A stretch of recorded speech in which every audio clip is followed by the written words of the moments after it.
The massive chamber of the Galactic Council stretched endlessly upward, its crystalline walls catching and reflecting the light of 1,000 stars. Ambassador Krextal floated at the center podium, his 4 tentacles waving in what his species considered a gesture of supreme confidence. Around him, representatives from 200 civilizations watched in silence.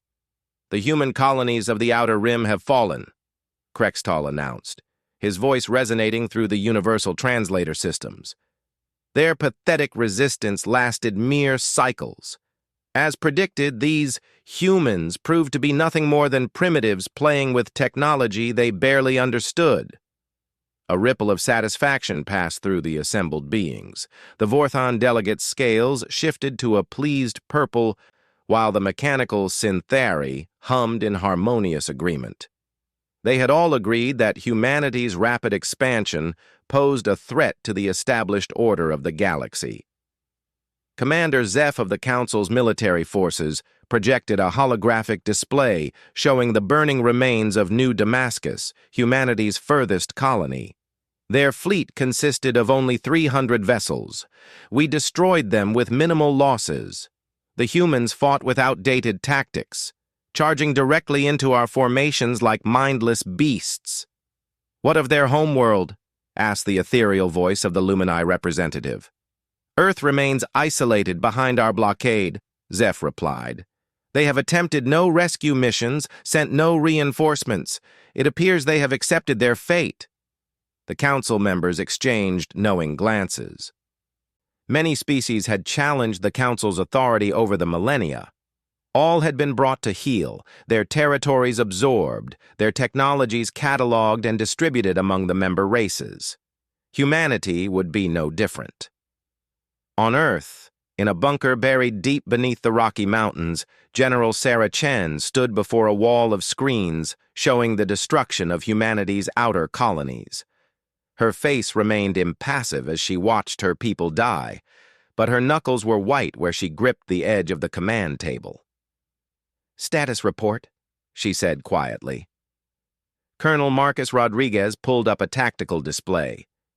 "New Damascus, Kepler Station, and the Proxima colonies are gone. 30,000 colonists confirmed dead. The Council's fleet is maintaining position around the debris fields." "They're gloating," muttered Captain Lisa Park from her station. "Sending these images on open channels for everyone to see." Chen nodded slowly. "Let them gloat. How long until Project Nemesis is ready?" 72 hours for full deployment," Rodriguez answered. "The production facilities on Titan have been working around the clock. We have 10,000 units ready, with another 50,000 in final assembly." "And the volunteers?" "Every single one is ready, General. The neural linking process is complete. They know what we're asking of them." Chen turned to face her command staff. These 20 men and women represented the best military minds humanity had produced. They had spent the last 5 years preparing for this moment. Ever since first contact had revealed the Galactic Council's true nature. "The Council made a mistake," she said. "They judged us by our outer colonies, by the ships and weapons we allowed them to see. They never bothered to learn our history, to understand what happens when you back humanity into a corner." She gestured to the screens showing the Council's fleet. "They think they've won, because they destroyed a few colonies we populated with volunteers who knew they were bait. They think our outdated ships and conventional weapons represent the peak of human military technology." Park brought up a new display showing Earth's hidden military installations. 60 underground production facilities operating at maximum capacity. The orbital shipyards behind Jupiter's moon are producing a new warship every 18 hours. The quantum entanglement communication network is fully operational. "What about the Council's blockade?" asked Major Kim from Tactical Analysis. Chen smiled coldly. 120 Council ships maintaining a perimeter around Earth. They're so confident they've reduced patrol rotations. They don't even run deep scans anymore. In the depths of space, aboard the Council flagship Eternal Dominion, Shipmaster Vorak reviewed the daily reports with satisfaction. The humans had gone silent after the destruction of their colonies. No distress signals, no attempts at negotiation, just silence. Perhaps we overestimated them, his second-in-command suggested. The intelligence reports indicated they were a warrior species, but they crumbled faster than the Cathari. Vorak's 6 eyes narrowed thoughtfully. Something feels wrong. No species gives up this easily, especially not one that survived their own nuclear age and 3 planetary wars. You worry too much, Shipmaster. What could they possibly do? We've destroyed their fleet, eliminated their colonies, and trapped them on their homeworld. Even if they had some secret weapon, how would they deploy it past our blockade? Before Vorak could answer, alarms began screaming across the bridge. The tactical display exploded with new contacts, not from outside the blockade, but from within it. "Impossible!" the sensor operator shrieked. "Contacts emerging from nowhere! Hundreds, thousands of them!" Vorak watched in growing horror as space around Earth seemed to tear open, disgorging ship after ship. But these weren't like any vessels in the Council's database. They were small, barely 50 meters long, with no visible weapons or shield generators. Just smooth black hulls that seemed to drink in the light of nearby stars. "All ships, open fire!" Vorak commanded. "Destroy them before—" He never finished the sentence. The nearest black ship suddenly pulsed with crimson light, and the Eternal Dominion's shields flickered and died. Then the small vessel accelerated impossibly fast, slamming into the flagship's hull like a guided missile. But it didn't explode. Instead, it burrowed through the armor plating like a parasite, disappearing into the ship's superstructure. Seconds later, Vorak heard the screams starting from the lower decks. Across the blockade, the scene repeated itself. Thousands of the black ships emerged from quantum tunnels, ignoring energy weapons and kinetic projectiles alike. They targeted the Council vessels with terrifying precision, burrowing into hulls and disgorging their deadly cargo. Inside the Eternal Dominion, Security Chief Hrax led a squad of warriors toward the breach point. The corridor ahead was dark, lit only by emergency strips along the floor. His thermal sensors showed nothing, but he could hear sounds, wet, tearing sounds that made his spines rattle with instinctive fear. "Movement ahead," one of his soldiers whispered. 30 meters and closing." "Weapons free," Hrax ordered. "Whatever comes around that corner, burn it." The sounds grew closer. Footsteps, but wrong somehow. Too heavy, too fast. Then silence. A figure stepped into view, and Hrax's warriors opened fire immediately. Plasma bolts and particle beams struck the intruder, but instead of vaporizing flesh, the energy seemed to be absorbed by some kind of armor. No, not armor. The figure's body itself was wrong, a fusion of human anatomy and something else. The neural-linked soldier, formerly Corporal James Martinez of the Earth Defense Force, felt no pain as the alien weapons struck his transformed body. The Nemesis biotechnology had rebuilt him at the cellular level, turning flesh into something that could withstand the vacuum of space and energy weapons alike. His mind, linked to the quantum network, processed tactical data from thousands of other soldiers across the enemy fleet. He moved with inhuman speed, crossing the 30 meters in less than 2 seconds. His arms, now tipped with monomolecular blades instead of hands, swept through the alien warriors like they were made of paper. Purple blood painted the walls as Hrax's squad died in seconds. Martinez didn't stop to confirm the kills. The ship's schematic, downloaded directly into his brain, showed him the fastest route to the engine core. Behind him, more Nemesis soldiers poured from the breach point, spreading through the ship like a virus. On Earth, General Chen watched the tactical display with grim satisfaction. The Council's blockade was collapsing. Half their ships were already infected, their crews being systematically eliminated by humanity's newest warriors. "Message from Captain Torres on Nemesis Unit 773, Rodriguez reported. He's reached the Eternal Dominion's command deck. Shipmaster Vorak is dead. They're downloading the Council's military databases now. Good. What about the quantum beacons? 40% of enemy ships have been tagged. Once they jump back to Council space, we'll be able to track them to their home systems. Chen nodded. This was only the beginning. The Council had wanted to see human wrath. They were about to learn why humanity's history was written in blood and survival against impossible odds. Send the activation signal to the Mars facility, she ordered. It's time for Phase 2. Lieutenant David Kim floated in the transformation chamber on Mars, watching his body slowly change. The Nemesis process was voluntary. It had to be. What it did to a human being was irreversible. But when he'd seen the footage of New Damascus burning, of families he'd trained with dying in the void, the choice had been easy. Around him, 10,000 other volunteers underwent the same transformation. They were humanity's answer to alien superiority, not bigger ships or better shields, but the willingness to become something more than human to protect what remained. The biotechnology was humanity's greatest secret, developed in hidden laboratories after studying captured alien biology. The Council races had evolved naturally over millions of years. Humanity had decided to cheat. Kim felt his bones dissolving and reforming, denser than any natural material. His neurons fired faster, connecting to the quantum network that would let him share consciousness with every other Nemesis soldier. His muscles were replaced with synthetic fibers that could exert tons of pressure. His eyes adapted to see across the entire electromagnetic spectrum.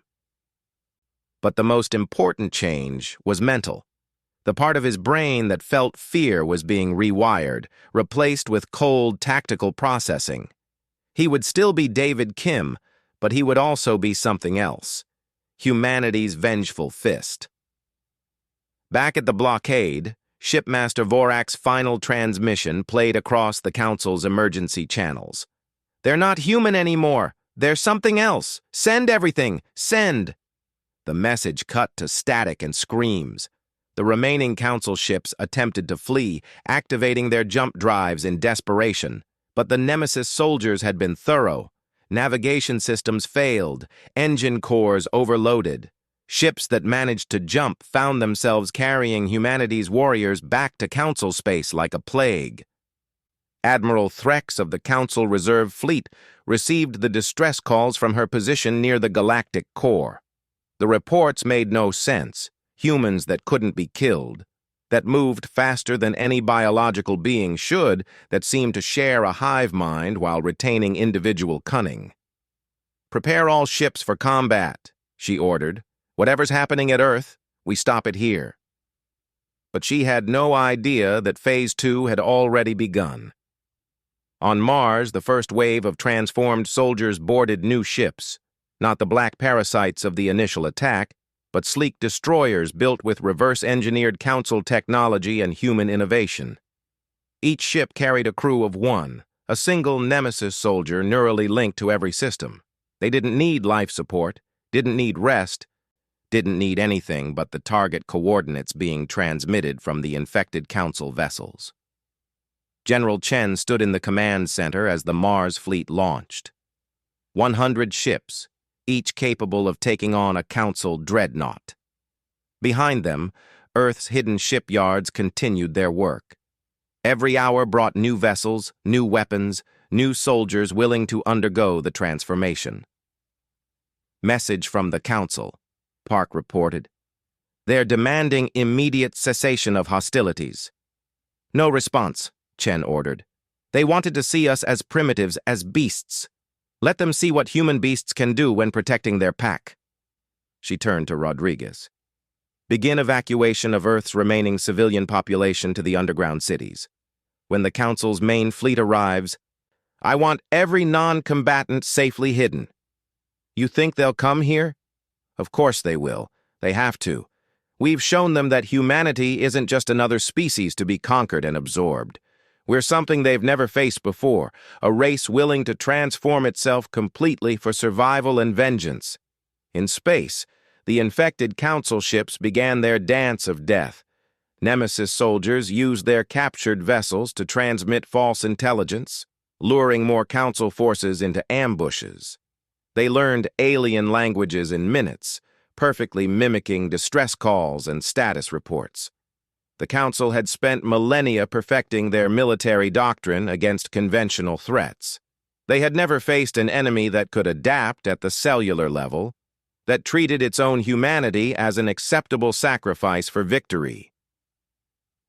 Humanity had always been different from other species. Where others evolved slowly, humans adapted quickly. Where others sought harmony, humans thrived on conflict. Where others feared death, humans sometimes welcomed it if it meant their children would live. The Galactic Council had thought they were teaching humanity a lesson about its place in the universe. Instead, they had awakened something that had been sleeping since humans first came down from the trees: the willingness to become monsters to protect what they loved.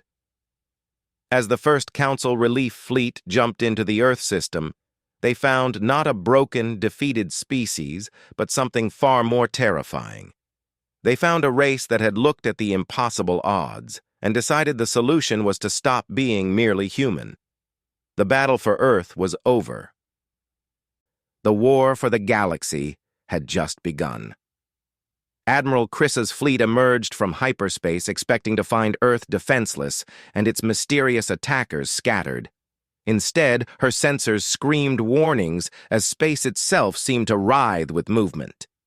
The human ships weren't just waiting, they had turned the entire star system into a killing field. Massive structures floated between Earth and Mars, constructions that hadn't existed days ago. They pulsed with energy signatures that made no sense to Council scientists.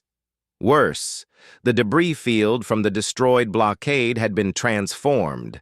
The wreckage moved with purpose, reforming into weapons platforms and defensive stations. "Admiral," her tactical officer's voice shook.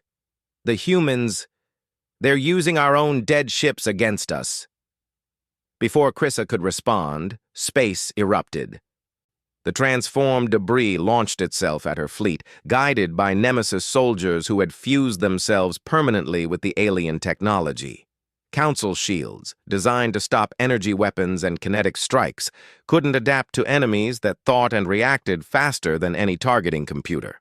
Captain Lisa Park, her body now a horrific blend of human determination and alien biotechnology, guided her commandeered Council cruiser directly into the heart of the enemy formation. Her neural link connected her to every system, every weapon, every molecule of the ship. She was no longer just piloting it. She had become it. Through her expanded consciousness, she felt the other Nemesis soldiers across the system. They moved as one organism with 1,000 independent minds. When one learned a weakness in Council shields, all knew it instantly. When one died, the others adapted to avoid the same fate. The Council fleet's coordinated volleys, perfected over millennia of warfare, meant nothing against enemies that evolved in real time. Park's ship took 17 direct hits that should have vaporized it. Instead, the Nemesis biotechnology absorbed the energy, converted it, and redirected it back at the attackers with interest. On the Council flagship, Admiral Chrissa watched her tactical display in growing horror. 20% of her fleet was gone in the first minute of combat. Her crews were reporting impossible readings, human soldiers surviving in hard vacuum, tearing through hull plating with bare hands, moving faster than her sensors could track. "Emergency message to the Council," she ordered. "The humans have developed something beyond our understanding. Request immediate reinforcement from all member species. Priority 1 threat to galactic civilization." The communications officer's tendrils trembled. "Admiral, I can't. Something is jamming our long-range transmissions. The signal degrades the moment it leaves the system." Chrissa's 4 hearts sank. The humans had trapped them here, in this system that had become a nightmare of biological and technological horror. Deep beneath Olympus Mons on Mars, Dr. Elena Vasquez monitored the latest batch of Nemesis volunteers. The transformation chambers stretched for kilometers, each one containing a human being willingly surrendering their original form for something greater.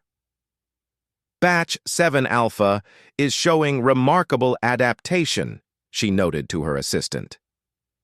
The integration with Vorthon biological components is exceeding projections. Her assistant, himself partially transformed, nodded. The subjects who were already military are adapting fastest, but the civilian volunteers, they're showing unexpected advantages. Vasquez pulled up the data. It was true. The soldiers transformed into perfect weapons, but the civilians, teachers, engineers, artists, they brought creativity to their new forms. A former pianist had developed the ability to interface with multiple ship systems simultaneously, playing them like an instrument. A school teacher had figured out how to use the quantum network to coordinate hundreds of Nemesis soldiers with unprecedented efficiency. Humanity's strength was never just in our warriors, Vasquez murmured. It's in our diversity. Our ability to find solutions from unexpected places. An alarm chimed. Doctor, we're receiving priority traffic from Earth Command. They're requesting immediate deployment of the Prometheus Protocol. Vasquez's face paled beneath her partial transformation. Already? We haven't finished testing. General Chen's orders are clear. The Council is mobilizing their entire military.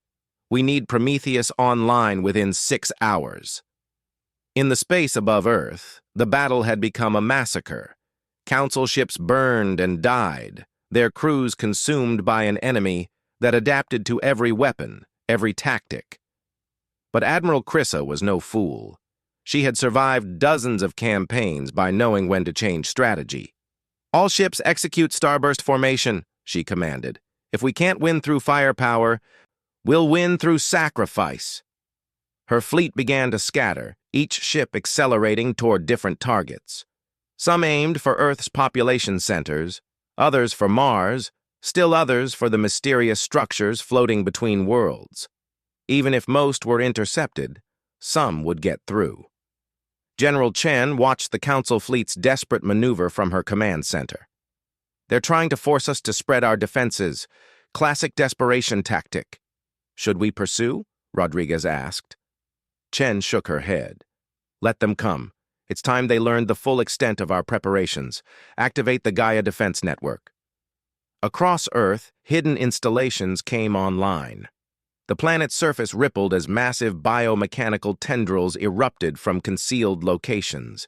Each tendril was kilometers long, composed of the same Nemesis biotechnology that had transformed humanity's soldiers. But these were different.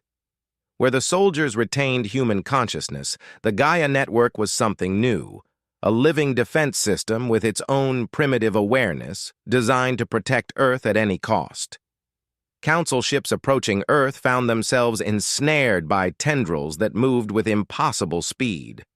The biomechanical appendages didn't just crush ships, they absorbed them, breaking down alien technology and incorporating it into Earth's growing defense network. Commander Vex of the Council destroyer Righteous Fury screamed orders as a tendril wrapped around his ship. His weapons scored deep burns in the biomechanical flesh, but the wounds healed in seconds. The tendril contracted, and he felt his ship's hull beginning to buckle. Engineering, all power to engines, we need to break free. But it was too late. The tendril had already begun the absorption process. Vex watched in horror as the walls of his bridge began to dissolve, replaced by pulsing organic material. His crew's screams were cut short as they were pulled into the growing mass. The last thing Vex saw before his own consciousness was absorbed was Earth below, no longer blue and green but covered in a protective shell of living armor. The humans hadn't just transformed themselves, they had transformed their entire world into a weapon. On Mars, Director Vasquez initiated the Prometheus Protocol. The deepest chambers of the facility opened, revealing something that made even the Nemesis transformation look conservative. 12 volunteers lay in specialized pods, their bodies no longer recognizable as human. They had gone beyond simple biotechnological enhancement. These were humans who had chosen to become living ships, their consciousness expanded to encompass vessels the size of Council dreadnoughts. Neural integration at 90%, a technician reported. Prometheus 1 through 12 are responding to activation sequences. Vasquez watched the readouts with a mixture of pride and horror. Each Prometheus-class being had started as a volunteer who scored off the charts in neuroplasticity tests. They had given up not just their human form, but any hope of ever returning to it. In exchange, they had become something unprecedented, biological warships with human creativity and alien power. "Launch when ready," she ordered, her voice steady despite the magnitude of what they were unleashing. On Phobos, humanity's converted moon base, Captain Marcus Torres stood in what had once been his body. The Nemesis transformation had taken him further than most, his form now a hybrid of human will and captured Council biotechnology. He could survive in hard vacuum, see across all spectrums, and process information at superhuman speeds. But he still remembered being human. Still remembered his daughter's laugh, his wife's smile. That memory drove him as he coordinated the defense of Mars space. "Prometheus vessels launching," his lieutenant reported, the words transmitted directly to his neural implant. "Dear God, they're beautiful." Torres turned his enhanced vision toward Mars and saw them rising, 12 shapes that defied classification. They looked organic, like massive sea creatures evolved for space, but they moved with purpose, with human will driving alien flesh. The first Prometheus, consciousness that had once been Dr. Sarah Kim, stretched her new form across kilometers of space. She felt the solar wind on her hull skin, tasted the radiation of distant stars. Her weapons weren't separate systems but part of her body, bioplasma generators that could crack moons. She and her siblings accelerated toward the scattered Council fleet, singing to each other across the quantum network. They had given up their humanity to become humanity's guardians, and they would not fail. Admiral Crissa saw them coming on her sensors and knew despair. These weren't ships in any sense her species understood. They were predators, evolved in the crucible of human desperation and innovation. "All ships, concentrate fire on the lead creature," she ordered, though she knew it was futile. Thousands of beam weapons and missiles struck Prometheus 1. Sarah Kim felt each impact like pinpricks on skin, annoying but not dangerous. Her bio-armor adapted in real time, becoming reflective where energy weapons hit, dense where kinetics struck. She opened what might generously be called a mouth and screamed, not with sound, but with directed gravitational waves that shattered 3 Council destroyers. Her siblings joined the hunt, moving through the Council fleet like sharks through a school of fish. Inside the Council flagship, systems began failing as some form of biological virus spread through the computers. Not a digital virus. This was organic matter that had learned to interface with electronics, converting circuits to neural pathways. "It's in the walls!" an engineer shrieked. "The infection is spreading faster than we can contain it." Crissa made the only decision she could. "All hands, abandon ship. Repeat, abandon ship immediately." But as her crew rushed to the escape pods, they found them already compromised. Nemesis soldiers had been waiting, patient as spiders.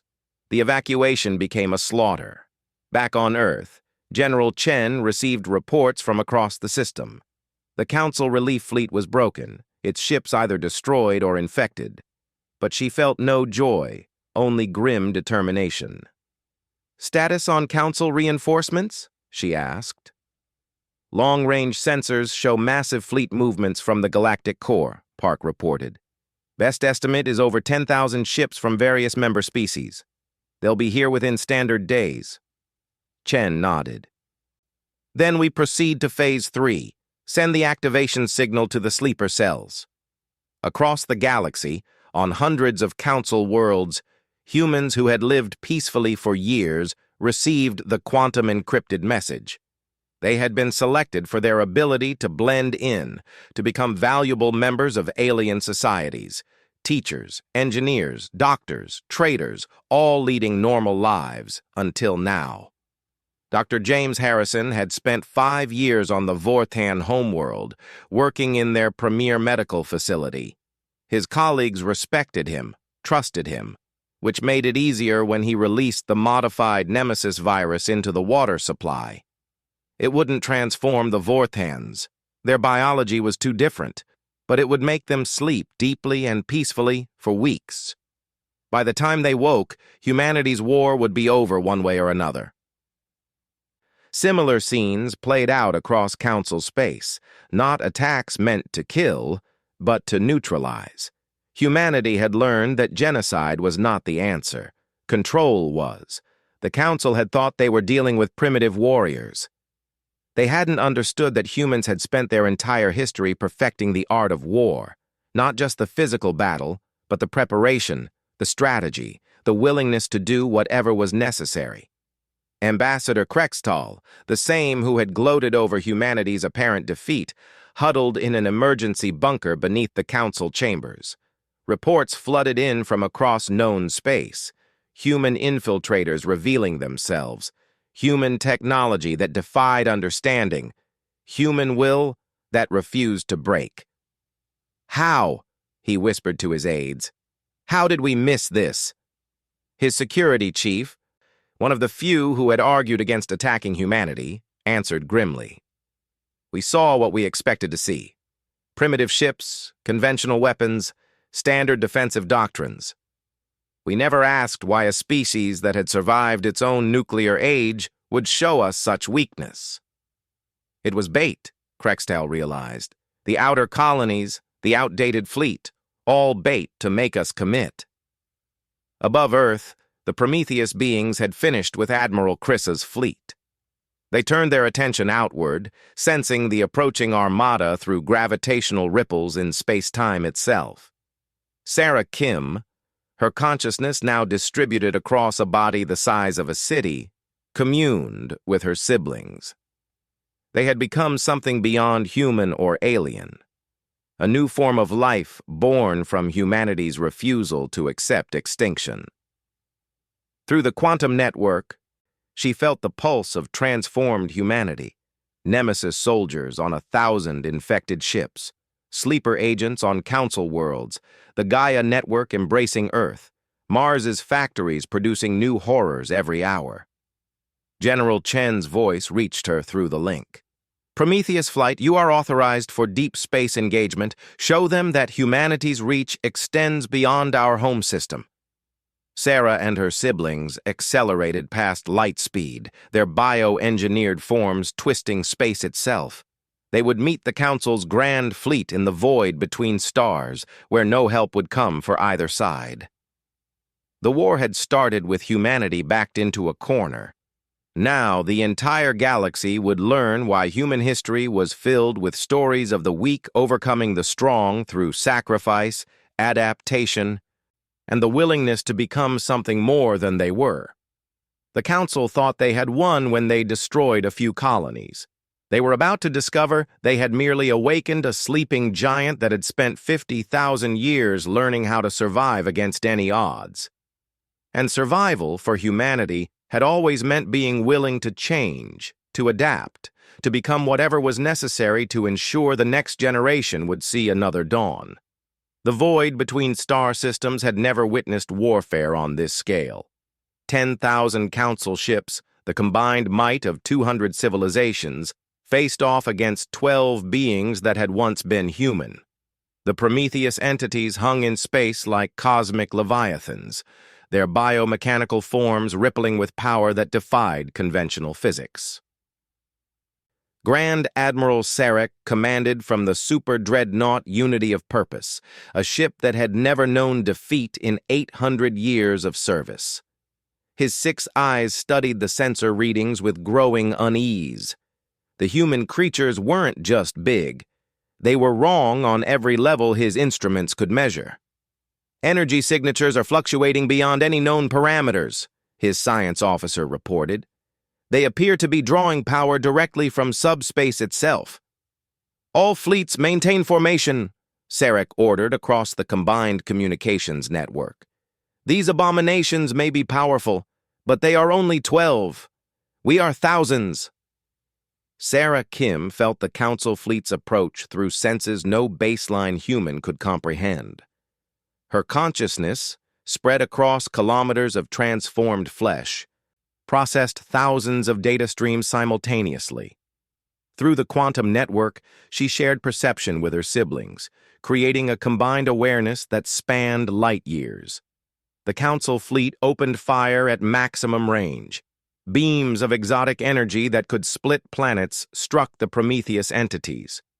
Sarah felt the impacts as a warm tingling across her hull skin. The energy meant to destroy her was instead absorbed, processed, and stored. She responded by opening wounds in space itself. The biomechanical modifications allowed her to manipulate gravity and space-time in ways the Council's scientists would have declared impossible. Miniature black holes bloomed in the midst of the enemy formation, dragging dozens of ships to their doom before evaporating in bursts of Hawking radiation. Her sibling, the being that had been Commander Alex Chen, demonstrated a different approach. His form split into thousands of smaller entities, each one a perfect copy, carrying a fragment of his consciousness. They swarmed through the Council fleet like antibodies attacking an infection, latching onto hulls and beginning the conversion process. "They're not ships!" a panicked voice screamed across the Council's network. "They're immune systems! The humans have turned themselves into a galaxy-sized immune system!" On the Council capital world of Centerpoint, the emergency session had devolved into chaos. Representatives who had voted to humble humanity now faced the reality of what they had unleashed. "The humans were prepared for this," the Lumini delegate pulsed in distress. "Every action we've taken was anticipated. They wanted us to attack." Ambassador Krextal's tentacles writhed in agitation. Impossible. No species could plan for this level of transformation. The biological changes alone should have taken centuries of development. Unless, the ancient keeper of archives spoke for the first time in decades, they were already working on it. What if the humans were preparing for something else, something from their own history, and we simply triggered a response meant for a different threat? The chamber fell silent as the implications sank in. Humanity's rapid advancement, their paranoid military preparations, their willingness to sacrifice their own biology, it all pointed to a species that had faced extinction before and refused to face it again. In the depths of space, the battle had become a rout. The Prometheus entities adapted to every weapon, every tactic. Worse, they were learning, evolving, becoming more dangerous with each passing moment. Grand Admiral Sarek watched a third of his fleet burn in nuclear fire as one of the creatures, he couldn't think of them as human anymore, detonated its own power core and regenerated from the scattered atoms. His tactical options were exhausted. "Send a priority message to Centerpoint," he ordered quietly. "Recommend immediate negotiation with Earth. The humans have won." But even as he gave the order, he knew it might be too late. The infection spreading through Council space wasn't just biological or technological, it was ideological.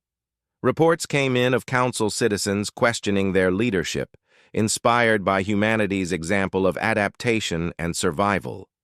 On Earth, General Chen stood in the transformed command center. The walls were no longer metal and plastic, but living tissue, part of the Gaia network that had absorbed most of Earth's military infrastructure. She could feel the planet's pulse, the breathing of a world that had become a single organism dedicated to protecting its children. "The Council fleet is breaking," Rodriguez reported, his voice coming directly through her neural link. "Prometheus flight reports 60% enemy casualties and climbing. And our losses? Prometheus 7 was severely damaged but is regenerating. Estimated full recovery in 4 hours." No permanent losses. Chen felt no satisfaction, only weariness. Open a channel to the council, all frequencies, all languages. The living walls shifted, forming a communication array that could reach across the galaxy. Chen stood before it, still mostly human in appearance, though her integration with command systems had changed her on levels not visible to the naked eye.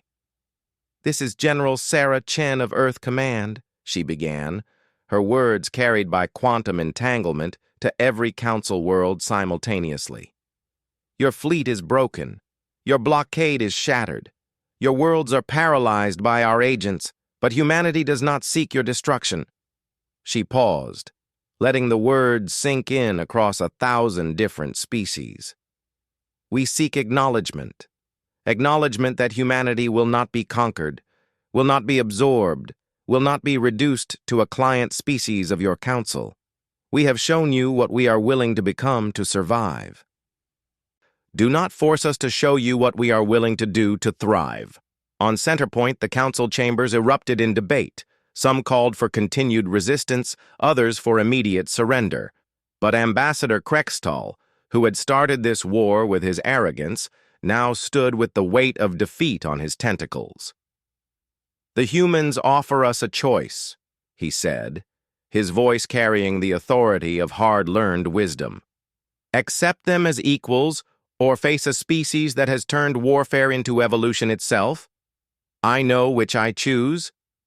The vote, when it came, was unanimous. Even the most militant species recognized that they faced something unprecedented. Not just a military defeat, but a fundamental challenge to their understanding of what life could become. Back in the void, the Prometheus entities received the stand-down order. Sarah Kim felt something almost like relief as she pulled her consciousness back from the edge of violence. She and her siblings had become weapons that could crack worlds, but they remembered being human. They remembered love, hope, dreams of a peaceful future. One by one, they began the long journey back to Sol System, leaving behind a council fleet grateful to be alive. But the real challenge was just beginning. On Mars, Dr. Vasquez faced the question that would define humanity's future: what to do with the transformed. "We have over 1 million citizens who have undergone various levels of Nemesis transformation," she reported to Earth Command. "Another 12 who have become Prometheus entities. None of them can return to baseline human form." General Chen, participating in the meeting through neural link, responded thoughtfully. "Then we don't try to reverse it. We integrate it. Humanity has always been about diversity. Now we add a new branch to our family tree." The months that followed were difficult. The Council, chastened by their defeat, offered humanity full membership with unprecedented autonomy. Some humans chose to remain baseline, living as their ancestors had. Others embraced the transformations, becoming something new while retaining their essential humanity. The Prometheus entities found purpose as guardians, patrolling the space between stars. Their existence served as both protection and reminder. Humanity would never again be helpless before an alien threat. The Nemesis soldiers, no longer needed for war, turned their enhanced abilities to other pursuits. Some became explorers, able to survive in environments that would kill baseline humans. Others became researchers, their enhanced neural capabilities pushing the boundaries of science. On Earth, the Gaia network settled into dormancy, ready to awaken if needed, but content to sleep beneath the surface. Cities were rebuilt, now incorporating biological architecture that could adapt and grow with humanity's needs. 5 years after the war's end, Ambassador Krextal visited Earth for the signing of the new Galactic Accord. He found a world transformed, but still recognizably human. Children played in parks where biomechanical trees provided shade and clean air. Artists created works that baseline and transformed humans could appreciate in their different ways. General Chen, now retired, met him at the memorial for the Battle of New Damascus. Her appearance had changed. The integration with command systems had left its mark, but her eyes remained human. "Do you regret it?" Krextal asked, gesturing to a group of Nemesis-transformed humans working on a construction project. "The changes your species has undergone?" Chen considered the question. "We regret that it was necessary, but humanity has always adapted to survive. We just took it further than most." "And if you had to do it again?" "We would. Without hesitation. That's what the Council never understood about us. We don't just fight for victory, we fight for the right to exist on our own terms. And we'll become whatever we need to become to ensure that right." As they watched the sun set over the transformed Earth, Krextal understood. The Council had thought they were teaching humanity about power. Instead, humanity had taught the galaxy about will. The war was over, but its lessons would echo through the stars for millennia. Never again would any species underestimate the small, fragile-looking bipeds from the third planet of an unremarkable star. For humanity had proved a fundamental truth. When faced with extinction, they would not go quietly into the night. They would change the very definition of what it meant to be human.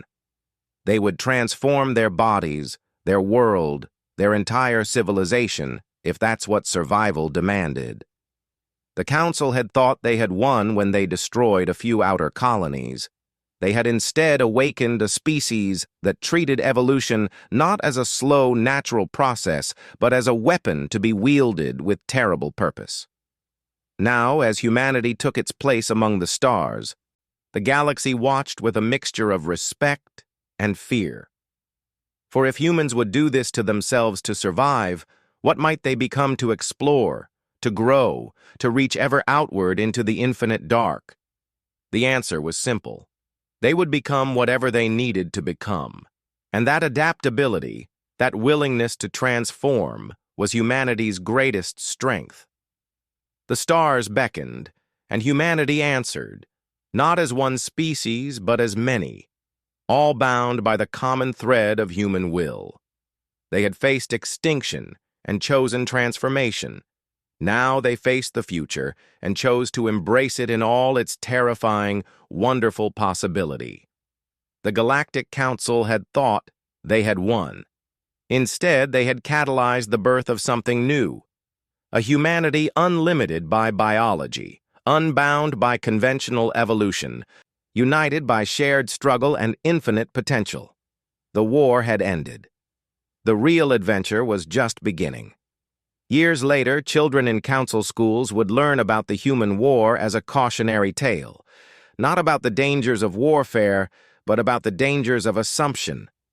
Never assume you understand a species based on appearances. Never assume that weakness is what it seems. And never ever assume that you've won until you understand what your enemy is willing to sacrifice. For humanity had sacrificed its original form to preserve its essential spirit. And in doing so, they had won not just a war, but the right to define their own destiny among the stars. The transformed soldiers stood guard at the edges of human space, no longer fully human, but still driven by human dreams. The Prometheus entities swam through the void, living ships with human souls.